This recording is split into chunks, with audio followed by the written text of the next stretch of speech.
അടുത്ത് നമ്മൾ നോക്കാൻ പോകുന്നത് മാർജിനൽ കോസ്റ്റിങ്ങിലെ ലാസ്റ്റ് ടോപ്പിക്കായ ബ്രേക്ക് ഈവൻ ചാർട്ടാണ്. അപ്പം ബ്രേക്ക് ഈവൻ ചാർട്ട് നമ്മൾ എങ്ങനെ പ്രിപ്പയർ ചെയ്യാം, ഇത് നിങ്ങൾക്ക് തിയറട്ടിക്കലിയും ചോദിക്കാം, അതുപോലെ ചിലപ്പോഴാണ് മേ ബി ഒരു പ്രോബ്ലം ആയിട്ടും ചോദിക്കാം. നമുക്ക് ആ രണ്ട് രീതിയിലും അത് എങ്ങനെയാണ് ചെയ്യുന്നതെന്ന് നോക്കാം. അപ്പോൾ എന്താണ് ബ്രേക്ക് ഈവൻ ചാർട്ട് എന്ന് പറയുന്നത്? ബ്രേക്ക് ഈവൻ ചാർട്ട് എന്ന് പറഞ്ഞാൽ മാർജിനൽ കോസ്റ്റിങ്ങിൻ്റെ ഗ്രാഫിക്കൽ റെപ്രസെൻറ്റേഷനെയാണ് നമ്മൾ ബ്രേക്ക് ഈവൻ ചാർട്ട് എന്ന് പറയുന്നത്. നമ്മൾ ഡിഫറെൻറ്റ് കോസ്റ്റസ് ഇതിൽ കണ്ടു, ഫിക്സഡ് കോസ്റ്റ്, വേരിയബിൾ കോസ്റ്റ്, അതുപോലെ തന്നെ സെയിൽസ് അല്ലേ, നമ്മൾ പ്രോഫിറ്റ്, ഇതെല്ലാം കണ്ടു. അപ്പം ഇതെല്ലാമാണ് മാർജിനൽ കോസ്റ്റിംഗ് ഡിപ്പിക്റ്റ് ചെയ്യുന്നത്. ഇതിനെയെല്ലാം ഗ്രാഫിക്കലി പ്രസൻറ്റ് ചെയ്യുന്നതിനാണ് നമ്മൾ ബ്രേക്ക് ഈവൻ ചാർട്ട് എന്ന് പറയുന്നത്. ഇതിൽ കാണിക്കുന്നത് പ്രോഫിറ്റ്, സെയില്, അതുപോലെ കോസ്റ്റ്, ഇത് മൂന്നും തമ്മിലുള്ള റിലേഷൻഷിപ്പ് തന്നെയാണ് ബ്രേക്ക് ഈവൻ ചാർട്ടിലും കാണിക്കുന്നത്. അപ്പം എങ്ങനെയാണ് ഇത് കൺസ്ട്രക്റ്റ് ചെയ്യുന്നത്? നമ്മളിപ്പം നിങ്ങൾക്കറിയാം, ഒരു ചാർട്ട് പ്രിപ്പയർ ചെയ്യുമ്പോൾ അതിന് എക്സ് ആക്സിസ്, വൈ ആക്സിസ് ഉണ്ട്, ഏതൊക്കെ ലൈൻസ് ആണ് നമ്മൾ വരയ്ക്കേണ്ടത്, ഏതൊക്കെയാണ് ഇൻ്റർസെക്റ്റ് ചെയ്യേണ്ടത്, ഇങ്ങനത്തെ കുറേ കൺഫ്യൂഷൻസ് ഉണ്ടാകും. അപ്പം നമുക്ക് എങ്ങനെയാണ് ഇത് കൺസ്ട്രക്റ്റ് ചെയ്യാൻ എത്ര സ്റ്റെപ്സ് ഉണ്ട് ജസ്റ്റ് ഒന്ന് സിമ്പിളായിട്ട് നോക്കാം. അപ്പോൾ സ്കെയിൽ സെലക്ട് ചെയ്യുക എന്നുള്ളതാണ്, that is X or Y axis. അതുപോലെ തന്നെ എക്സ് ആക്സിസിൽ എന്ത് വരുന്നു, വൈ ആക്സിസിൽ എന്ത് വരുന്നു നിങ്ങൾ നോക്കുക. എക്സ് ആക്സിസിൽ കോമൺലി നമ്മൾ ഔട്ട്പുട്ടാണ് കാണിക്കുക, വൈ ആക്സിസിൽ സെയിൽസ് ആണ് നമ്മൾ കാണിക്കുക, സെയിൽസ് അല്ലെങ്കിൽ ടോട്ടൽ കോസ്റ്റ്, ഇതിൽ ഏതെങ്കിലും കാണിക്കുക. രണ്ടും ഡെപ്പിക്റ്റ് ചെയ്യാം, കമ്പൈൻ ചെയ്തും ചെയ്യാം കേട്ടോ. അപ്പോൾ അങ്ങനെയാണ് നമ്മൾ സ്കെയിൽ സെലക്ട് ചെയ്യുന്നത്. പിന്നെ ഫിക്സഡ് കോസ്റ്റ് ലൈൻ വരയ്ക്കുക. ഫിക്സഡ് കോസ്റ്റ് എന്ന് വെച്ചാൽ റിമൈൻ ഫിക്സഡ് അല്ലേ, ഏത് വോളിയൂം ഓഫ് പ്രൊഡക്ഷൻ അല്ലെ ഔട്ട്പുട്ട് വേരി ചെയ്താലും ഫിക്സഡ് കോസ്റ്റ് റിമൈൻ ഫിക്സഡ് ആയിരിക്കും. അപ്പം എല്ലാ പോയിൻറ്റ്സിലും അല്ലെ എല്ലാ യൂണിറ്റ്സിലും ഫിക്സഡ് കോസ്റ്റ് നമ്മൾ ഫിക്സഡ് ആയിരിക്കും, അതിനൊരു സ്ട്രെയിറ്റ് ലൈൻ ആയിരിക്കും. അപ്പോൾ ഫിക്സഡ് ലൈൻ രണ്ടാമത് സെലക്ട് ചെയ്യുക അല്ലെ വരയ്ക്കുക. മൂന്നാമത് draw the total cost line. Total cost line എന്ന് പറയുന്നത് വേരിയബിൾ കോസ്റ്റും ഫിക്സഡ് കോസ്റ്റും കൂടെ ആഡ് ചെയ്യുന്നതാണ് നമ്മുടെ ടോട്ടൽ കോസ്റ്റ്, അത് വരയ്ക്കുക. രണ്ടാമത് ഡ്രോ ദ ടോട്ടൽ സെയിൽസ്. പിന്നെ എന്ത് ചെയ്യുക, സെയിൽസ് ലൈൻ അല്ലേ, നമുക്ക് ഓരോ യൂണിറ്റ്സ് നമുക്ക് എത്രയാണ് സെയിൽസ് ഉണ്ടായിരിക്കുന്നത് നമുക്ക് ക്വസ്റ്റ്യനിൽ തരും, അതിൻ്റെ ബേസിസിൽ സെയിൽസ് ലൈൻ വരയ്ക്കുക. അതിൽ നിന്ന് നമ്മൾ എന്താണ് ഈ ടോട്ടൽ കോസ്റ്റും അതുപോലെ തന്നെ ടോട്ടൽ സെയിൽസും ഇൻ്റർസെക്റ്റ് ചെയ്യുന്ന പോയിന്റിലാണ് എന്തുണ്ടാവുന്നത്, ബ്രേക്ക് ഈവൻ പോയിന്റ് ഉണ്ടാവുന്നത്. അത് നമ്മൾ എന്ത് ചെയ്യുക, ഐഡൻറ്റിഫൈ ചെയ്യുക. ഐഡൻറ്റിഫൈ ചെയ്ത് കഴിയുമ്പോൾ നമുക്ക് ആ ബ്രേക്ക് ഈവൻ പോയിന്റിൽ നമ്മൾ ആ ഇൻ്റർസെക്റ്റ് ചെയ്യുന്നതിനുണ്ടാകുന്ന ഒരു ആംഗിൾ അവിടെ രൂപം കൊള്ളും. അതിനെ വിളിക്കുന്ന പേരാണ് ആംഗിൾ ഓഫ് ഇൻസിഡൻസ്. ഇത്രയാണ് നമുക്ക് ആ സ്റ്റെപ്പായിട്ട് വരുന്നത്. ഫസ്റ്റ് സ്കെയിൽ എക്സ് വൈയിൽ എന്ത് വരുമെന്ന് നോക്കുക. കോസ്റ്റ് ലൈൻ, ഫിക്സഡ് കോസ്റ്റ് വരയ്ക്കുക, total cost, total sales, break ഈവൻ്റെ ആംഗിൾ ഓഫ് ഇൻസിഡൻസ്. ഇതാണ് ഓർഡർ. അടുത്ത എന്താണ് ആംഗിൾ ഓഫ് ഇൻസിഡൻസ് എന്ന് നോക്കാം. ഞാൻ പറഞ്ഞു, നമ്മൾ ബ്രേക്ക് ഈവൻ പോയിന്റ് ഉണ്ടല്ലോ, ടോട്ടൽ കോസ്റ്റും ടോട്ടൽ സെയിൽസും ഇൻ്റർസെക്റ്റ് ചെയ്യുന്ന പോയിന്റിലാണ് നമുക്ക് ബ്രേക്ക് ഈവൻ പോയിന്റ് എന്ന് പറയുന്നത്. അവിടെ പ്രോഫിറ്റും ലോസും ഉണ്ടാവില്ല. ആ പോയിന്റിൽ നമ്മൾ എന്താണ് ഒരു ആംഗിൾ ഫോം ചെയ്ത് രണ്ടും കൂടെ ഇൻ്റർസെക്റ്റ് ചെയ്യുന്ന പോയിന്റ് കഴിഞ്ഞ ഒരു ആംഗിൾ ഉണ്ടാവും. ആ ആംഗിളിനെ വിളിക്കുന്ന പേരാണ് angle of incidence. Angle of ഇൻസിഡൻസിൽ ആംഗിൾ വലിയ ആംഗിളാണ് അവിടെ രൂപം കൊള്ളുന്നതെങ്കിൽ അവിടെ നമുക്ക് എന്താണ് ബെറ്ററാണ്, ബിസിനസ്സിൻ്റെ പ്രൊഡക്ഷൻ കൂടുതലാണ്, പ്രോഫിറ്റ് എൻഹാൻസ് ചെയ്യാൻ സാധിക്കും. ഇതൊക്കെയാണ് പറയുക. എന്താണ് ആംഗിൾ ഓഫ് ഇൻസിഡൻസ് നോക്കാം. This is the angle formed at the break even point in the break even chart when total sales line cuts the total cost line. If the angle is large firm make more profit. Okay, ഇനി നമുക്ക് ഈ break even analysis അല്ലെ break even chart prepare ചെയ്യുമ്പോൾ നമ്മൾ കുറച്ച് assumptions ആണ് follow ചെയ്യുന്നത്. അപ്പോൾ ആ അസംഷൻസ് എന്തൊക്കെയാണെന്ന് നോക്കാം. ഇവിടെ നമ്മൾ കോസ്റ്റിനെ എന്താണ്, all cost fixed and variable ആയിട്ടാണ് നമ്മൾ അസ്യൂം ചെയ്യുന്നത്. ഫിക്സഡ് കോസ്റ്റ് എപ്പോഴും എന്താണ്, കോൺസ്റ്റൻ്റ് ആയിരിക്കും. ലെവൽ ഓഫ് പ്രൊഡക്ഷൻ വേരി ചെയ്ത് ഫിക്സഡ് കോസ്റ്റ് കോൺസ്റ്റൻ്റ് ആയിരിക്കും. ഇനി വേരിയബിൾ കോസ്റ്റോ ഏത് എന്ന് വെച്ചാൽ ലെവൽ ഓഫ് പ്രൊഡക്ഷൻ വേരി ചെയ്യുന്നതിനനുസരിച്ച് വേരിയബിൾ കോസ്റ്റ് എന്ത് ചെയ്തുകൊണ്ടിരിക്കും, വേരി ചെയ്തുകൊണ്ടിരിക്കും. Selling price per unit remain constant. Selling price അവിടെ എന്ത് തന്നെയായിരിക്കും, കോൺസ്റ്റൻ്റ് ആയിട്ട് തന്നെ തുടരുകയാണ് ചെയ്യുന്നത്. Production and sales will synchronise. Productivity per work will remain unchange. There will be no changes in the price level. അപ്പം നമ്മുടെ പ്രൊഡക്ഷനും സെയിൽസും എന്ന് വെച്ചാൽ നമ്മുടെ കോസ്റ്റും സെയിൽസും കൂടെ ഇൻ്റർസെക്റ്റ് സിങ്ക്രണൈസ് ചെയ്യുന്നു. അവിടെ എന്താണ്, അവിടെ നമുക്ക് ഒന്നും ഉണ്ടാകും, റിമൈൻ അൺചേഞ്ച്ഡ് ആയിരിക്കും. ഇപ്പോൾ എത്ര വർക്കർ ഉണ്ടെങ്കിലും നമുക്ക് എന്തോരം പ്രൊഡ്യൂസ് ചെയ്തും ആ ലൈനിൽ നമ്മൾ എന്താണ് സ്റ്റക്കാണ്, അവിടെ നമുക്ക് ഒരു രീതിയിലും പ്രോഫിറ്റും ലോസും ഉണ്ടാവുന്നില്ല. അങ്ങനെയാണ് നമ്മൾ അസ്യൂം ചെയ്യുന്നത് അല്ലേ. അപ്പോൾ അത് രണ്ടും കൂടെ ഇൻ്റർസെക്റ്റ് ചെയ്യുന്ന അല്ലെങ്കിൽ അത് രണ്ടും കൂടെ റിലേറ്റഡ് ചെയ്യുന്ന ആ പോയിന്റിൽ നമുക്ക് അവിടെ എന്താണ് വർക്കറിനെ വരെ നമ്മൾ അൺചേഞ്ച്ഡ് ആക്കി നിർത്തിക്കൊണ്ട് ഇവിടെ പ്രോഫിറ്റും ലോസും ഇല്ലെന്നാണ് പറയുന്നത്. There will be no change in the price ലെവലിലും അതിനകത്ത് വേരിയേഷൻ കാണിക്കുന്നില്ല. ഇതാണ് നമ്മൾ അസ്യൂം ചെയ്യുന്നത്. ഇതിൻ്റെ ബേസിലാണ് നമ്മൾ ബ്രേക്ക് ഇവൻ്റ് അനാലിസിസ് അല്ലെങ്കിൽ ബ്രേക്ക് ഇവൻ ചാർട്ട് പ്രിപ്പയർ ചെയ്യുന്നത്. ഇനി ഇത് പ്രിപ്പയർ ചെയ്യുന്നതിനുള്ള അഡ്വാൻറ്റേജസ് എന്തൊക്കെയാണെന്ന് നോക്കാം. ബ്രേക്ക് ഇവൻ പോയിന്റ് നമുക്ക് ഗ്രാഫിക്കലി ഡിപ്പിക്റ്റ് ചെയ്യുമ്പോഴത്തേക്ക് നമ്മളൊരു പ്രോബ്ലം കണ്ടുപിടിക്കുന്നതിനും കൂടുതലായിട്ട് നമുക്ക് പ്രസൻറ്റ് ചെയ്യാൻ എളുപ്പമായിരിക്കും, പെട്ടെന്ന് നമുക്ക് മനസ്സിലാക്കാനും എളുപ്പമായിരിക്കും. It helps to forecast cost and profit. ഇതിൻ്റെ ബേസിസ് നമുക്ക് എത്രമാത്രം കോസ്റ്റ് അതുപോലെ പ്രോഫിറ്റ് എത്രമാത്രം ഉണ്ട് എന്ന് അനലൈസ് ചെയ്യാൻ സാധിക്കുന്നു. It helps the management to control the cost. അപ്പം മാനേജ്മെൻറ്റിന് കോസ്റ്റ് കൺട്രോൾ ചെയ്യണോ അല്ലെ പ്രോഫിറ്റ് താഴോട്ടാണെങ്കിൽ കോസ്റ്റ് അവിടെ എന്ത് ചെയ്യണം എന്നൊരു ഡിസിഷൻ എടുക്കാൻ സാധിക്കുന്നു. Break even chart is simple to understand and present information. പെട്ടെന്ന് ഗ്രാഫിക്കൽ റെപ്രസെൻറ്റേഷൻ ആയിട്ട് അത് സിമ്പിളായിരിക്കും. It help the management in decision making. It helps to compare the profitability of various firm. ഇതിൻ്റെ ബേസിസ് നമുക്ക് പ്രോഫിറ്റബിലിറ്റി കമ്പയർ ചെയ്യാനായിട്ട് സാധിക്കും. ഇനി നമുക്ക് ഇപ്പോൾ അഡ്വാൻറ്റേജസ് പറഞ്ഞു, അസംഷൻസ് പറഞ്ഞു, നമുക്ക് ഇതിൻ്റെ ഡിസഡ്വാൻറ്റേജ് നോക്കാം. ഫസ്റ്റ് ഡിസഡ്വാൻറ്റേജ് എന്ന് പറയുന്നത് തന്നെ ബ്രേക്ക് ഇവൻ ചാർട്ട് നമ്മൾ പ്രിപ്പയർ ചെയ്യുന്ന അസംഷൻ്റെ ബേസിസിലാണല്ലേ. നമ്മൾ പറഞ്ഞു ഇവിടെ ഫിക്സഡ് കോസ്റ്റ് ഫിക്സഡ് ആക്കുന്നു, വേരിയബിൾ കോസ്റ്റ് വേരി ചെയ്യുന്നു. ആ രണ്ട് ലൈനും കൂടെ ഇൻ്റർസെക്റ്റ് ചെയ്യുന്ന പോയിന്റിൽ അവിടെ വർക്കറിന് ചേഞ്ച് ഉണ്ടാവുന്നില്ല, പ്രൈസ് ലെവലിൽ വ്യത്യാസം വരുന്നില്ല, അവിടെ ബിസിനസ്സിന് പ്രോഫിറ്റ് ഇല്ല, ലോസ് ഇല്ല എന്ന് പറഞ്ഞില്ല. അപ്പോൾ ഈ അസംഷനൊക്കെ നമുക്ക് ഒരു പരിധി വരെ ശരിയായിരിക്കാം. പക്ഷേ ഇപ്പം നമുക്ക് എക്കോണമി മാറുന്നതിനനുസരിച്ച് അവിടെ ചേഞ്ചസും നമ്മൾ അഡാപ്റ്റ് ചെയ്യണം, അതിവിടെ ചെയ്യുന്നില്ല. അപ്പോൾ അതൊരു ഡിഫിക്കൽട്ടിയാണ്, അല്ലെങ്കിൽ ഒരു ഡിസഡ്വാൻറ്റേജസ് ആയിട്ട് നമുക്ക് വേണമെങ്കിൽ പറയാം. It does not take into account the capital employed. ഇവിടെ ക്യാപിറ്റൽ എംപ്ലോയിഡിനെ എന്ത് ചെയ്യുന്നില്ല, കൺസിഡർ ചെയ്യുന്നതേ ഇല്ല, അത് ഡെപ്പിക്റ്റ് ചെയ്യുന്നുമില്ല അല്ലേ. അപ്പോൾ അത് നമ്മൾ കൺസിഡർ ചെയ്യണം, അതിവിടെ കൺസിഡർ ചെയ്യുന്നില്ല. Effect of various products make on profit cannot be studied. ഇപ്പോൾ ഏതെങ്കിലും ഒരു പ്രൊഡക്റ്റിൻ്റെ ബേസിസിലായിരിക്കും നമ്മൾ ഇപ്പോൾ ഡിഫറെൻറ്റ് പ്രൊഡക്ട്സ് പ്രൊഡ്യൂസ് ചെയ്യുമ്പോൾ അതിൻ്റെ എഫക്ട്സ് എന്തെന്ന് നമുക്ക് ഈ മാർജിനൽ കോസ്റ്റിംഗ് അല്ലെങ്കിൽ ബ്രേക്ക് ഇവൻ ചാർട്ട് വഴി ഡെപ്പിക്റ്റ് ചെയ്യാൻ ബുദ്ധിമുട്ട് വരുന്നു. ഉള്ളി limited amount of information can be presented in. ശരിയാണ്, നമ്മളിതിൽ കോസ്റ്റിനെ തന്നെ വേറെ കോസ്റ്റ് ഉണ്ടാവുന്നുണ്ടോ നമ്മൾ ചെക്ക് ചെയ്യുന്നില്ല, ഫിക്സഡ് ആൻഡ് വേരിയബിൾ കോസ്റ്റ് മാത്രമേ അനലൈസ് ചെയ്യുന്നുള്ളൂ. സെല്ലിംഗ് പ്രൈസ് എപ്പോഴും കോൺസ്റ്റൻറ്റ് ഫാക്ടറായിട്ടുമാണ് വെക്കുന്നത്, അതും വേരി ചെയ്യാവുന്നതാണ്, പക്ഷെ അതും ഇവിടെ കൺസിഡർ ചെയ്യുന്നില്ല. ഇനി ഇത്രയാണ് ബ്രേക്ക് ഇവൻ ചാർട്ട്, അതിൻ്റെ അഡ്വാൻറ്റേജ് ഡിസഡ്വാൻറ്റേജ് അസംഷൻസ്. ഇത് നിങ്ങൾ തിയറട്ടിക്കലിയും പഠിക്കുക, എക്സാമിന് തിയറി ആയിട്ടും ചോദിക്കാവുന്നതാണ്. അടുത്ത് നമ്മൾ നോക്കുന്ന പ്രോഫിറ്റ് ഗ്രാഫാണ്. നമ്മളിവിടെ PV റേഷ്യോ പറഞ്ഞു അല്ലേ, പ്രോഫിറ്റും വോളിയൂം ഓഫ് സെയിൽസും തമ്മിലുള്ള റിലേഷൻഷിപ്പാണ് അല്ലേ. അപ്പം അതിനെ ഡെപ്പിക്റ്റ് ചെയ്യുന്നതാണ് ഏത് പ്രോഫിറ്റ് ഗ്രാഫ് എന്ന് പറയുന്നത്. It is a pictorial representation of point volume relationship. Okay, it show profit and loss at a different levels of sales. It is simplified form of break-even chart. Break-even chartന്റെ simplified form ആണ്. ഇതിൽ പ്രോഫിറ്റും സെയിലും തമ്മിലുള്ള റിലേഷൻഷിപ്പാണ് കാണിക്കുന്നത്. അതുപോലെ തന്നെ ഓരോ ലെവൽസിലും sales കൂടുന്നതിനനുസരിച്ച് പ്രോഫിറ്റിൽ വരുന്ന വേരിയേഷനാണ് അവിടെ കാണിക്കുന്നത്. ഓക്കെ, ഇനി കോസ്റ്റ് ബ്രേക്ക് ഇവൻ പോയിന്റ് എന്ന് നോക്കാം. Cost break even point is that level of activity as with total cost or profit of two options are same. Manager can choose any of the option at this level, so this level is called indifference point. അതൊന്ന് നോക്കാം, cost break even point എന്ന് നോക്കാം. എന്ന് വെച്ചാൽ നമുക്കിപ്പോൾ രണ്ട് level of activity ഉണ്ട് എന്ന് വെക്കാം. രണ്ട് രീതിയിൽ നമുക്ക് രണ്ട് ലെവൽ ഓഫ് ആക്ടിവിറ്റി ഉണ്ടല്ലോ, രണ്ട് പ്രോഡക്ട്സ് നമ്മൾ പ്രൊഡ്യൂസ് ചെയ്യുന്നുണ്ട്. അപ്പോൾ അതിൻ്റെ ടോട്ടൽ കോസ്റ്റ്, ആ രണ്ട് ലെവൽ ഓഫ് ആക്ടിവിറ്റിയുടെയും കോസ്റ്റും പ്രോഫിറ്റ്സും നമുക്കുണ്ട്. അതിൽ നിന്ന് മാനേജറിന് ഏതാണ് ചൂസ് ചെയ്യേണ്ടത്, ഇതിൽ ഏതാണ് ബിസിനസ്സിന് ബെസ്റ്റ്, അല്ലെങ്കിൽ ഇതിൽ ഏത് ഓപ്ഷൻ കമ്പനി അല്ല ബിസിനസ് എടുക്കണം, അതിനെയാണ് നമ്മൾ എന്തെന്ന് പറയുന്നത് ഇൻഡിഫറൻസ് പോയിന്റ് എന്നത്. അപ്പോൾ അവിടെ ലെവൽ ഓഫ് ആക്ടിവിറ്റി ഒരെണ്ണമായിരിക്കില്ല. നമ്മളിപ്പോൾ ബ്രേക്ക് ഇവനിലൊക്കെ ഓരോ ആക്ടിവിറ്റിയാണ് പറഞ്ഞത്. ഇപ്പോൾ ഇവിടെ ലെവൽ ഓഫ് ആക്ടിവിറ്റി എന്ന് വെച്ചാൽ രണ്ടെണ്ണം ഉണ്ടായിരിക്കും. അതിൽ നിന്ന് ബെസ്റ്റ് ചൂസ് ചെയ്യുന്നു. ഏതിൻ്റെ ബേസിസിൽ, പ്രോഫിറ്റിൻ്റെയും കോസ്റ്റിൻ്റെയും ബേസിൽ ഏതാണ് ബെസ്റ്റാന്ന് ചൂസ് ചെയ്യുന്ന ആ ഓപ്ഷനെ വിളിക്കുന്ന പേരാണ് ഇൻഡിഫറൻസ് പോയിന്റ് എന്ന് പറയുന്നത്. ഇൻഡിഫറൻസ് പോയിന്റ് കാണാൻ നമുക്കിവിടെ ഇക്വേഷൻസ് ഉണ്ട്. ഞാനിവിടെ 3 ഇക്വേഷൻസ് ചെയ്തിട്ടുണ്ട്. ഇതിലേതെങ്കിലും നമുക്ക് യൂസ് ചെയ്യാവുന്നതാണ്. Indifference point is equal to difference in fixed cost divided by difference in PV ratio. നമ്മൾ പറഞ്ഞു കോസ്റ്റും പ്രോഫിറ്റുമാണ്, അതാണ് PV റേഷ്യോ കൺസിഡർ ചെയ്തേക്കുന്നത്. അത് ഇനി ഇൻഡിഫറൻസ് പോയിന്റ് യൂണിറ്റ്സിൽ നമുക്ക് എങ്ങനെ കാണാൻ നോക്കാം.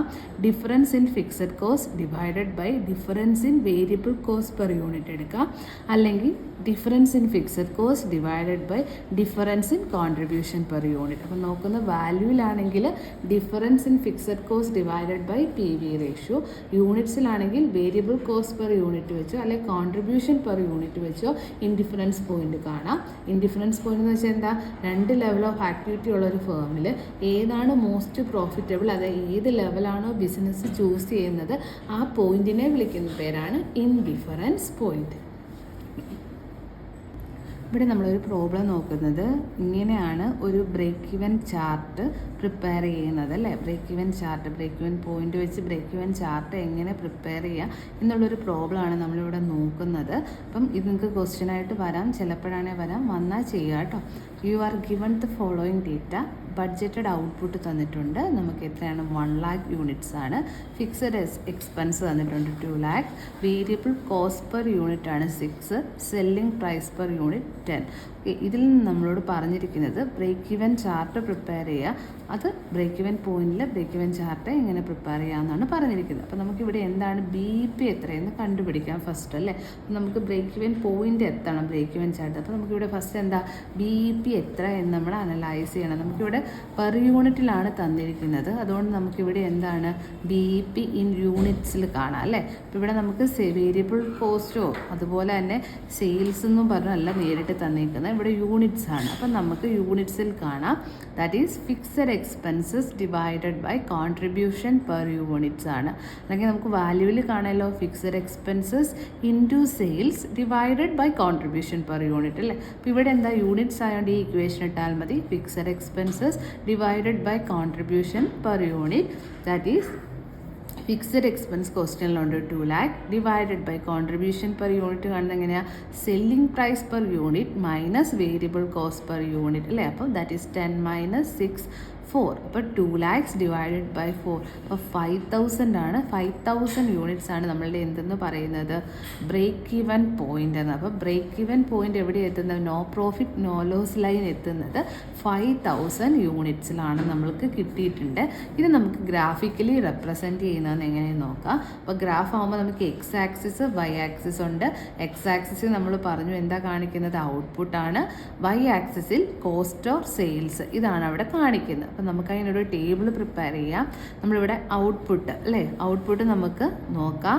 നോക്കിയേ, ബഡ്ജറ്റഡ് ഔട്ട്പുട്ട് എന്ന് പറയുന്നത് ക്വസ്റ്റ്യനിൽ എത്രയാണ് 1 lakh യൂണിറ്റ്സ് ആണ് അല്ലേ. അപ്പോൾ നമുക്ക് ആ 1 lakh യൂണിറ്റ്സ് വരെയാണ് വേണ്ടത്. അപ്പം നമ്മൾ എന്ത് ചെയ്തു, എക്സ് ആക്സിസിൽ കൊടുക്കാൻ 0 to 1 lakh വരെ കൊടുത്തു. ദാറ്റ് ഈസ് 0, 10,000, 20,000, 30,000, 40, 50, 60, 70, 80, 90, 10, 1 lakh ആ ഓർഡറിൽ കൊടുത്തപ്പം ഔട്ട്പുട്ട് നമ്മുടെ ഡിസ്ക്രിപ്ഷനാണ് കൊടുക്കുന്നത്. ഞാനിവിടെ 10ൻ്റെ ഡിഫറൻസ് വെച്ചാണ് കൊടുത്തിരിക്കുന്നത്. ഫസ്റ്റ് 0 ആവും, പിന്നെ 10ൻ്റെ നമ്മൾ എക്സും വൈയും കൂടി ഡിപ്പിക്റ്റ് ചെയ്യുന്ന പോയിന്റ് 0 ആണ്. 0 എന്ന് സ്റ്റാർട്ട് ചെയ്ത് നമ്മുടെ 1 lakh ബഡ്ജറ്റഡ് ഔട്ട്പുട്ട് വരെ എത്തിച്ചു. ഇനി വേരിയബിൾ കോസ്റ്റ് നോക്കാം അല്ലേ. 0യിൽ എന്താ, 0യിൽ വേരിയബിൾ കോസ്റ്റ് എത്രയാണ്, 0 വേരിയബിൾ കോസ്റ്റ് പെർ യൂണിറ്റ് 6 ആണ്. 0 × 6 എന്ന് പറയുന്നത് എന്താണ്, 0 തന്നെയാണല്ലേ. അപ്പോൾ നമ്മൾ എന്താ 0 ആണ്, വേരിയബിൾ കോസ്റ്റ് അവിടെ വരുന്നില്ല. 0 യൂണിറ്റ്സ് പ്രൊഡ്യൂസ് ചെയ്യാൻ വേരിയബിൾ കോസ്റ്റ് എന്താണ്, ആവുന്നേ ഇല്ല അല്ലേ, ഒന്നും ആവുന്നില്ല അല്ലേ. നമ്മളിപ്പം വേരി ചെയ്തുകൊണ്ടിരിക്കുന്ന ഒരു ഐറ്റമാണ് വേരിയബിൾ കോസ്റ്റ് എന്ന് പറയുന്നത്. ഇവിടെ 0 യൂണിറ്റ്സ് പ്രൊഡ്യൂസ് ചെയ്യാൻ വേരിയബിൾ കോസ്റ്റ് ഉണ്ടോ, ഇല്ല, 0 തന്നെ. അടുത്ത് നമുക്ക് നോക്കാം, 10,000 ആണ് ഔട്ട്പുട്ട് പ്രൊഡ്യൂസ് ചെയ്യേണ്ടത്. അപ്പം വേരിയബിൾ കോസ്റ്റ് പെർ യൂണിറ്റ് 6 ആണ്. അപ്പോൾ 10,000 പ്രൊഡ്യൂസ് ചെയ്യാൻ 10,000 × 6 60,000. ഇനി 20,000 പ്രൊഡ്യൂസ് ചെയ്യണമെങ്കിലോ 6 രൂപ വെച്ച് പിന്നെയും മാറിയല്ലേ, 20 × 6 1,20,000. അടുത്തത് 30,000 × 6 1,80,000. അങ്ങനെ നമ്മൾ എല്ലാത്തിൻ്റെയും വേരിയബിൾ കോസ്റ്റ് കണ്ടുപിടിച്ചു. അടുത്തത് ഫിക്സഡ് കോസ്റ്റാണ്. 0യിലാണെങ്കിലും 1 lakhiലാണെങ്കിലും ഫിക്സഡ് കോസ്റ്റ് റിമൈൻ ഫിക്സഡ് ആണല്ലേ. നമ്മൾ അങ്ങനെ പഠിച്ചു. വേരിയബിൾ കോസ്റ്റ് ഔട്ട്പുട്ട് മാറുന്നതിനനുസരിച്ച് വേരി ചെയ്യുന്നു. ഫിക്സഡ് കോസ്റ്റ് റിമൈൻ ഫിക്സഡ് ആണ്. അപ്പോൾ 0 to 1 lakh വരെ ഫിക്സഡ് കോസ്റ്റ് എത്ര തന്നെയായിരിക്കും, 2 lakhs തന്നെയാണ്. നമ്മൾ അത് എഴുതി. ഇനി ടോട്ടൽ കോസ്റ്റ് എങ്ങനെയാണ് കാണുന്നത്, variable cost plus fixed cost, that is total cost. അപ്പം വേരിയബിൾ കോസ്റ്റ് 0യും ഫിക്സഡ് കോസ്റ്റ് 2 lakh ആകുമ്പോൾ 0 + 2 lakh, ടോട്ടൽ കോസ്റ്റ് 2 lakh. അടുത്തത് 60,000 + 2 lakh, ദാറ്റ് ഈസ് 2,60,000. അങ്ങനെ നമ്മൾ ടോട്ടൽ കോസ്റ്റ് കണ്ടുപിടിച്ചു. ഇനി ടോട്ടൽ സെയിൽസ് ആണല്ലേ. ടോട്ടൽ സെയിൽസ് നമുക്ക് നോക്കാം. സീറോ ഔട്ട്പുട്ട്സിൽ എത്രയാണ്? സെല്ലിംഗ് പ്രൈസ് പെർ യൂണിറ്റ് 10 ആണ് അല്ലേ. അപ്പോൾ എന്താണ് സീറോ ഔട്ട്പുട്ട്സിൽ 10 ആണ് വാല്യൂ വരുന്നത്. അവിടെ സെയിൽസ് ഉണ്ടോ? ഇല്ല, സീറോ തന്നെ. അടുത്ത 10,000 നോക്കി. 10,000 സെല്ലിംഗ് പ്രൈസ് 10 ആണ്. That is 10,000 into 10 1 lakh. അടുത്ത 20,000 20,000 ഇൻറ്റു 10 2 lakh. 30,000 30,000 into 10 3 lakh. അങ്ങനെ നമ്മൾ ഈ 1 lakh വരെയുള്ള ടോട്ടൽ സെയിൽസ്. അപ്പോൾ ഇതാണ് ഒരു ബ്രേക്ക് ഈവൻ ചാർട്ട് പ്രിപ്പയർ ചെയ്യാൻ വേണ്ടി നമ്മൾ യൂസ് ചെയ്യുന്ന ടേബിൾ. ഔട്ട്പുട്ട് നമ്മൾ എത്രയാണ് 1 lakh വരെ യൂണിറ്റ്സ് വരെ എത്തണം. അപ്പോൾ അതിൻ്റെ ബേസിസിൽ ഞാൻ 10 ഡിഫറൻസിൽ കൊടുത്തു ഔട്ട്പുട്ട്. 0 സ്റ്റാർട്ട് ചെയ്ത് 1 lakh നിന്നു. വേരിയബിൾ കോസ്റ്റ് നോക്കുക. വേരിയബിൾ കോസ്റ്റ് വേരി ചെയ്യുന്നതാണ്. അപ്പോൾ ഓരോ ഔട്ട്പുട്ടിൻ്റെ ബേസിൽ വേരിയബിൾ കോസ്റ്റ് വേരി ചെയ്യുന്നു. ഫിക്സഡ് കോസ്റ്റ് റിമൈൻ ഫിക്സഡ് ആണ്. ഈവൻ 0 ഫിക്സഡ് കോസ്റ്റ് 2 lakh തന്നെ ആവും അല്ലേ. എന്ന് വെച്ചാൽ നമ്മളിപ്പോൾ ഒരു യൂണിറ്റ്സ് പോലും ഔട്ട്പുട്ട് പ്രൊഡ്യൂസ് ചെയ്യില്ല, ഒന്നും പ്രൊഡ്യൂസ് ചെയ്യുന്നില്ലെങ്കിൽ ആ കമ്പനി റൺ ചെയ്യണമെങ്കിൽ, ആ ബിസിനസ് റൺ ചെയ്യണത് എന്താണ്? എംപ്ലോയീസിൻ്റെ സാലറി കൊടുക്കണം അല്ലേ. അപ്പോൾ ആ മെഷീനറി റൺ ചെയ്യുന്നുണ്ട്. ഓക്കെ, അവിടെ അവരെന്താണ് ഇലക്ട്രിസിറ്റി യൂസ് ചെയ്യുന്നത്, ഇതൊക്കെ ഒരു കോസ്റ്റ് അല്ലേ. അപ്പം ഒന്നും പ്രൊഡ്യൂസ് ചെയ്തില്ലെങ്കിൽ അവിടെ ഫിക്സഡ് കോസ്റ്റ് ഉണ്ടല്ലേ. ദാറ്റ് ഈസ് 2 lakh തന്നെ. അപ്പോൾ 0 ഫിക്സഡ് കോസ്റ്റ് സെയിം ആയിരിക്കും. ഫിക്സഡ് കോസ്റ്റും വേരിയബിൾ കോസ്റ്റും കൂട്ടി ടോട്ടൽ കോസ്റ്റ് കണ്ടുപിടിച്ചു. സെയിലിംഗ് പ്രൈസ് പെർ യൂണിറ്റ് വെച്ച് നമ്മൾ ഔട്ട്പുട്ടിനെ മൾട്ടിപ്ലൈ ചെയ്ത് ടോട്ടൽ സെയിൽസും കണ്ടുപിടിച്ചു. ഓക്കെ, നമ്മളിവിടെ ആ ടേബിളിൽ നിങ്ങളൊന്ന് നോക്കേണ്ട കാര്യം, നമ്മളിവിടെ ബ്രേക്ക് ഈവൻ പോയിന്റ് കണ്ടുപിടിച്ചു. 5,000 യൂണിറ്റ്സിലാണ് നമുക്ക് ബ്രേക്ക് ഈവൻ ഉണ്ടാവുന്നത് അല്ലേ. എന്ന് വെച്ചാൽ അവിടെ പ്രോഫിറ്റും ഇല്ല ലോസും ഇല്ലാത്ത പോയിന്റ് എന്ന് പറഞ്ഞാൽ 5,000 ആണ് അല്ലേ. നമ്മൾ 5,000 കണ്ടുപിടിച്ച് നോക്കി. ടോട്ടൽ കോസ്റ്റും ടോട്ടൽ സെയിൽസും അവിടെ എന്താ ഈക്വൽ ആയിട്ട് വന്നിട്ടുണ്ട്. നിങ്ങൾ ആ ടേബിൾ നോക്കിയാൽ മനസ്സിലാവും. 5,000 യൂണിറ്റ്സിൽ ടോട്ടൽ കോസ്റ്റ് 5 lakh ആണ്, ടോട്ടൽ സെയിൽസും 5 lakh ആണ് അല്ലേ. അപ്പോൾ അവിടെ എന്താ പ്രോഫിറ്റും ഇല്ല ലോസും ഇല്ല. അപ്പോൾ 5,000 യൂണിറ്റ് നമുക്ക് ആ ടേബിൾ വരച്ച് ഫോം ചെയ്തപ്പോൾ നമ്മുടെ ആൻസറുമായിട്ട് കറക്റ്റായി അല്ലേ. അപ്പോൾ നമുക്ക് ആ 5,000 വരണം എന്ത് വരേണ്ടത്? ബ്രേക്ക് ഈവൻ പോയിന്റ് വരേണ്ടത്. അപ്പം നമ്മൾ നോക്കി എക്സ് ആക്സിസും വൈ ആക്സിസും വരച്ചു. എക്സ് ആക്സിസിൽ നമ്മൾ ഔട്ട്പുട്ടാണ് കൊടുക്കുന്നത്, വൈ ആക്സിസിൽ ടോട്ടൽ കോസ്റ്റ് ആൻഡ് സെയിൽസ് ആണ് അല്ലേ. അപ്പം ഞാൻ എക്സ് ആക്സിസിലെ കൊടുക്കുന്നത് നമ്മൾ 1 lakh വരെയാണ്. അപ്പോൾ 0 സ്റ്റാർട്ട് ചെയ്ത് 1 lakh എഴുതി. അപ്പോൾ 0 10,000 20,000 30. അപ്പോൾ അത് ഷോർട്ടാക്കിയാണ് 1 2 3 എന്നിട്ട്. അത് നിങ്ങൾ നോക്കുമ്പോൾ 10,000 20,000 30,000 40,000 50,000 അങ്ങനെ 1 lakh വരെ. നിങ്ങൾക്ക് ഇങ്ങനെ 1 2 3 ഇടണ്ടെങ്കിൽ 10,000 20 എന്ന് എഴുതിയാലും പ്രോബ്ലം ഒന്നുമില്ല കേട്ടോ. ഇനി ഇങ്ങോട്ടേക്ക് നമ്മൾ വൈ ആക്സിസിൽ കൊടുക്കുന്ന സെയിൽസും കോസ്റ്റുമാണ്. ഇവിടെ നമുക്ക് കോസ്റ്റും സെയിൽസും വന്ന് നിൽക്കുന്നത് 10 lakhs വരെയാണ് നിൽക്കുന്നത് അല്ലേ. അപ്പോൾ ആ റേഞ്ചിൽ നമുക്ക് കൊടുക്കാം. 10 lakhs or 9 lakhs വരെയെങ്കിലും കൊടുക്കുക. അപ്പോൾ ഞാനതും 1 2 3 തന്നെ കൊടുത്തു. അപ്പോൾ ഇവിടെ നോക്കുമ്പോൾ ഇത് 1 lakh 2 lakh 3 lakh കേട്ടോ.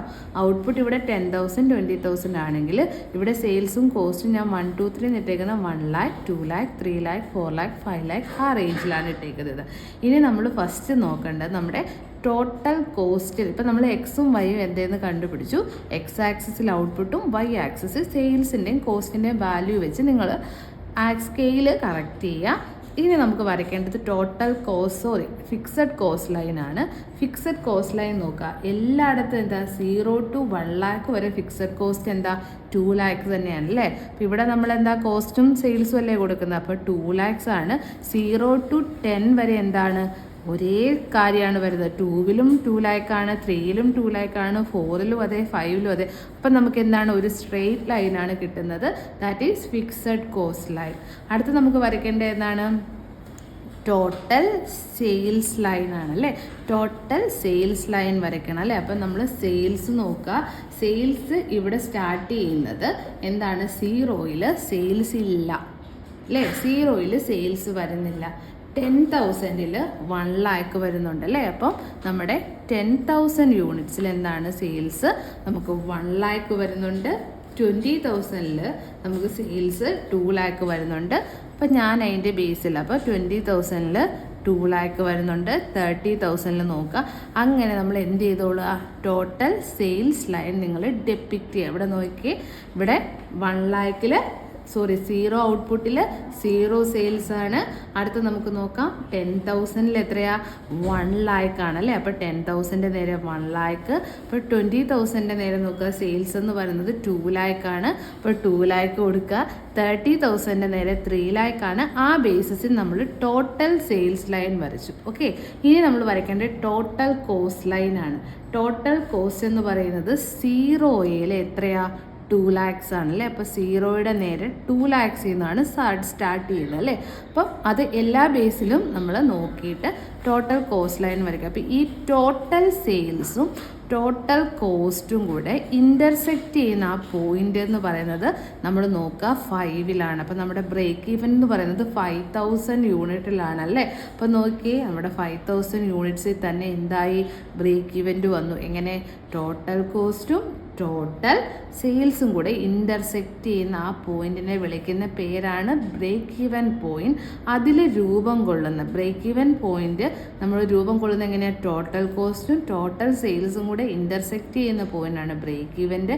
ആ ബ്രേക്ക് ഈവനിൽ ഉണ്ടാവുന്ന ആംഗിളാണ് ഇത്, ആ റിലേഷൻഷിപ്പിൽ ഉണ്ടാവുന്ന ആംഗിളാണ് ആംഗിൾ ഓഫ് ഇൻസിഡൻസ് എന്ന് പറയുന്നുണ്ട്. അപ്പോൾ ഈ 2 ആംഗിളാണ് ആംഗിൾ ഓഫ് ഇൻസിഡൻസ്. ഇത് നമുക്ക് വലുതാണ് ഈ ആംഗിൾ കിട്ടുന്നതെങ്കിൽ കമ്പനി പ്രോഫിറ്റബിൾ ആണ്. ഇപ്പം നമുക്ക് വരച്ചിരിക്കുന്നത് മീഡിയം ഒരു ചെറുതാണല്ലേ, അപ്പോൾ നമുക്ക് പ്രോഫിറ്റബിലിറ്റി അവിടെ പറയാൻ പറ്റില്ല. ഓക്കെ, ഇതാണ് നമ്മളിപ്പോൾ ചെയ്ത ഇക്വേഷനിൽ നമ്മളൊരു പ്രോബ്ലം മാനുവലി ചെയ്തതും ഗ്രാഫിക്കലി റെപ്രസെൻറ്റ് ചെയ്യുന്നതും തമ്മിലുള്ള വ്യത്യാസം മനസ്സിലായെന്ന് വിശ്വസിക്കുന്നു. ഓക്കെ, നമ്മൾ അത് കഴിഞ്ഞ് നമ്മൾ ബ്രേക്ക് ഈവൻ ചാർട്ട് എന്താ, ബ്രേക്ക് ഈവൻ പോയിന്റ് എങ്ങനെ കാണും, ഇതിനെക്കുറിച്ചൊക്കെ ഡീറ്റെയിൽ ആയിട്ട് പറഞ്ഞ് നിങ്ങൾക്ക് മനസ്സിലായെന്ന് വിശ്വസിക്കുന്നു. അടുത്ത നമ്മൾ നോക്കാൻ പോകുന്നത് നമ്മൾ ഇൻഡിഫറൻസ് പോയിന്റ് എന്താണെന്ന് പറഞ്ഞു അല്ലേ. ഇപ്പോൾ 2 ലെവൽ ഓഫ് ആക്ടിവിറ്റീസ് അല്ലെങ്കിൽ ആക്ടിവിറ്റീസ് പ്രൊഡക്ഷൻ നടന്നിട്ടുണ്ടെങ്കിൽ അതിലേതാണ് കമ്പനി ബെസ്റ്റ് എന്ന് പറഞ്ഞ് ചൂസ് ചെയ്യുന്നത്, അവിടെയാണ് നമ്മൾ ഇൻഡിഫറൻസ് പോയിന്റ് ഉണ്ടാകുന്നത്. ചൂസ് ചെയ്യുന്ന അതിനെ പറഞ്ഞ പേരാണ് ഇൻഡിഫറൻസ് പോയിന്റ്. അപ്പം അത് നമുക്കൊരു പ്രോബ്ലത്തിലൂടെ ഒന്ന് എക്സ്പ്ലെയിൻ ചെയ്യാം. A limited has 2 machine X and Y producing similar products. The details of cost structure and sales are given below. നിങ്ങൾക്ക് ഈ ക്വസ്റ്റ്യൻ കാണുമ്പോൾ അവർക്ക് ഇൻഡിഫറൻസ് പോയിന്റ് ആണെന്ന് മനസ്സിലാക്കണമെങ്കിൽ 2 പ്രൊഡക്ഷൻ 2 ലെവൽ ഓഫ് യൂണിറ്റ്സ് ആണ് തരുന്നത്. നോക്കാം, മെഷീൻ എക്സിലും മെഷീൻ വൈയിലുമാണ് പ്രൊഡ്യൂസ് ചെയ്യുന്നത്. പ്രൊഡക്റ്റ് സെയിം ആണ്, പക്ഷേ 2 ലെവൽ ഓഫ് പ്രൊഡക്ഷനാണ് നടക്കുന്നത്. നോക്കിയാൽ ടോട്ടൽ കപ്പാസിറ്റി എക്സിലും 1 lakhും വൈയിലും 1,50,000. ഫിക്സഡ് കോസ്റ്റ് എക്സിൽ 1,50,000, വൈയിൽ 4 lakh ആണ്. Variable cost per unit X ആകുമ്പോഴത്തേക്ക് 35, മെഷീൻ വൈ ആകുമ്പോൾ 30. Selling price per unit X ആകുമ്പോൾ 60, മെഷീൻ വൈ ആകുമ്പോൾ 60 തന്നെ. ഇതാണ് നമുക്ക് ക്വസ്റ്റിനിൽ തന്നിരിക്കുന്നത്. 2 മെഷീൻസ് യൂസ് ചെയ്ത് 2 ലെവൽ ഓഫ് പ്രൊഡക്ഷൻ യൂസ് ചെയ്തുകൊണ്ട് സെയിം പ്രൊഡക്റ്റ് പ്രൊഡ്യൂസ് ചെയ്യാണ്. Calculate BEP of each machinery and calculate indifference point at these machinery. അപ്പോൾ നമുക്ക് ഫസ്റ്റ് നമ്മളോട് BEP കാണാൻ പറഞ്ഞു. BEP കാണുമ്പോൾ നോക്കാം, നമുക്ക് പെർ യൂണിറ്റിലാണ് തന്നിരിക്കുന്നതെങ്കിൽ നിങ്ങൾ എന്താണ് പെർ യൂണിറ്റിൽ BEP കണ്ടാൽ മതി. ഇക്വേഷൻ എന്താ, fixed cost divided by contribution per unit. Okay, അടുത്ത ഇൻഡിഫറൻസ് പോയിന്റ് ആണ്. അത് difference in fixed cost divided by difference in variable cost വെച്ച് നമുക്ക് ചെയ്ത് നോക്കാവുന്നതാണ്, അല്ലെങ്കിൽ difference in contribution per unit വെച്ചും ചെയ്യാവുന്നതാണ്. ഓക്കെ, നമ്മൾ ക്വസ്റ്റ്യൻ കണ്ടു. നമ്മളോട് ഫസ്റ്റ് പറഞ്ഞ BEP കാണാനാണ്. നമുക്ക് തന്നിരിക്കുന്ന യൂണിറ്റ്സിലാണ്, നമുക്ക് യൂണിറ്റ്സിൽ കാണാം. എക്സിൻ്റെയും വൈയുടെയും കാണാം. എക്സിൻ്റെയും വൈയുടെയും കാണാം. ഇക്വേഷൻ സെയിം ആണ്. Fixed cost divided by contribution per unit. എക്സിൻ്റെ ആകുമ്പോൾ ഫിക്സഡ് കോസ്റ്റ് 1,50,000 ആണ്, വൈയുടെ ആകുമ്പോൾ 4 lakh ആണ്. ഡിവൈഡഡ് ബൈ കോൺട്രിബ്യൂഷൻ എങ്ങനെയാണ്, sales minus variable cost. Sales എക്സിൽ വരുമ്പോൾ 60, വേരിയബിൾ കോസ്റ്റ് 35 ആണ്. 60 മൈനസ് 35 ദാറ്റ് ഈസ് 25. അപ്പോൾ 1,50,000 ഡിവൈഡഡ് ബൈ 25, 6,000 യൂണിറ്റ് ആണ് എക്സിൻ്റെ break even point, that is estimated sales കിട്ടുന്നത്. വൈയുടെ ആകുമ്പോഴോ 4 lakh divided by 60 minus 30. 4 lakh divide by 30 എന്ന് പറയുന്നത് 13,333 യൂണിറ്റ്സ് ആണ് അവിടെ ബ്രേക്ക് ഇവൻ പോയിന്റ് ആയിട്ട് വരുന്നത്. ഓക്കെ, ഇങ്ങനെയാണ് ബ്രേക്ക് ഇവൻ പോയിന്റ് കാണുക. അടുത്തത് ഇൻഡിഫറൻസ് പോയിന്റ് കാണാനാണ് പറഞ്ഞത്. അതെന്താ, ഏത് ഇക്വേഷന് യൂസ് ചെയ്യാം, തന്നിരിക്കുന്ന ഐറ്റം വെച്ച്. ഇവിടെ ഞാൻ യൂസ് ചെയ്യുന്നത് difference in fixed cost divided by difference in variable cost. നോക്കി, ഡിഫറൻസ് ഇൻ ഫിക്സഡ് കോസ്റ്റ് നോക്കാം. എക്സിൻ്റെ ഫിക്സഡ് കോസ്റ്റ് 1,50,000 ആണ്, വൈയുടെ 4 lakh ആണ്. ഡിഫറൻസ് എന്ന് പറഞ്ഞാൽ എത്രയാണ്, 2,50,000 ആണ് അല്ലേ. എന്ന് വെച്ചാൽ 4 lakh മൈനസ് 1,50,000, 2,50,000. ഇനി ഡിഫറൻസ് ഇൻ വേരിയബിൾ കോസ്റ്റ് അല്ലേ. ഇപ്പോൾ ഡിഫറൻസ് ഇൻ വേരിയബിൾ കോസ്റ്റ് നോക്കിയേ. വേരിയബിൾ കോസ്റ്റ് നമുക്ക് ഇവിടെ ക്വസ്റ്റ്യനിലുണ്ട്. എക്സിൻ്റെ എക്സിൻ്റെ 25 ആണ്, അതുപോലെ തന്നെ വൈയുടെ 30 ആണ്. ഓക്കെ, വേരിയബിൾ കോസ്റ്റ് അല്ല, കോൺട്രിബ്യൂഷൻ പെർ യൂണിറ്റ് ആണ്. ഇവിടെ മിസ്റ്റേക്ക് പറ്റി. Difference in fixed cost divided by difference in contribution per unit ആണ് നമ്മളിവിടെ നോക്കുന്നത്. ഓക്കെ, അപ്പോൾ ഇവിടെ എത്രയാണ് നമുക്ക് വേരിയബിൾ കോസ്റ്റ് പെർ യൂണിറ്റ് നോക്കാം കേട്ടോ. എങ്ങനെ വേണമെങ്കിലും ചെയ്യാം. അപ്പോൾ നമുക്ക് എന്നാൽ ഈ ഇക്വേഷനിൽ എഴുതിയേക്കുന്ന പോലെ തന്നെ നോക്കാം. Difference in fixed cost divided by difference in variable cost. Difference in fixed cost എന്ന് പറയുന്നത് 4 lakh minus 1 lakh 50, 2 lakh 50. Variable cost നോക്കാം. എക്സിൻ്റെ വേരിയബിൾ കോസ്റ്റ് എന്ന് പറയുന്നത് 35 ആണ് അല്ലേ. അപ്പോൾ നിങ്ങളിവിടെ എന്ത് എഴുതുക? അപ്പം എൻ്റെത് തിരുത്തിയേക്കാം. 35 ആണ് അല്ലേ. 35 എഴുതുക. മൈനസ് എന്താണ് ഇവിടെ പറയുന്നത്? വൈയുടെ എന്താണ്? 30 ആണ് അല്ലേ. അപ്പം 30. അപ്പോൾ 30 35 ഡിഫറൻസ് എത്രയാണ്? 5 ആണ്. അപ്പോൾ എന്താണ്? 2,50,000 ഡിവൈഡ് ബൈ 5,000 യൂണിറ്റ്. ഇനി ഇത് കോൺട്രിബ്യൂഷൻ പെർ യൂണിറ്റിലും ചെയ്യാം കേട്ടോ. കോൺട്രിബ്യൂഷൻ പെർ യൂണിറ്റിലാകുമ്പോഴത്തേക്ക് എക്സിൻ്റെ 25ഉം വൈയുടെ 30 ആണ്. അവിടെയും ഡിഫറൻസ് എത്ര വരും? 5 തന്നെ വരും. അപ്പം ഏത് ഇക്വേഷൻ ഇംപ്ലിമെൻറ്റ് ചെയ്യാം? ഒന്നെങ്കിൽ difference in fixed cost divided by difference in variable cost per unit, അല്ലെങ്കിൽ difference in fixed cost divided by difference in contribution per unit. എങ്ങനെ ചെയ്താലും ആൻസർ സെയിം ആയിരിക്കും കിട്ടുന്നത്. ഓക്കെ, എല്ലാവർക്കും ഇത് മനസ്സിലായെന്ന് വിശ്വസിക്കുന്നു.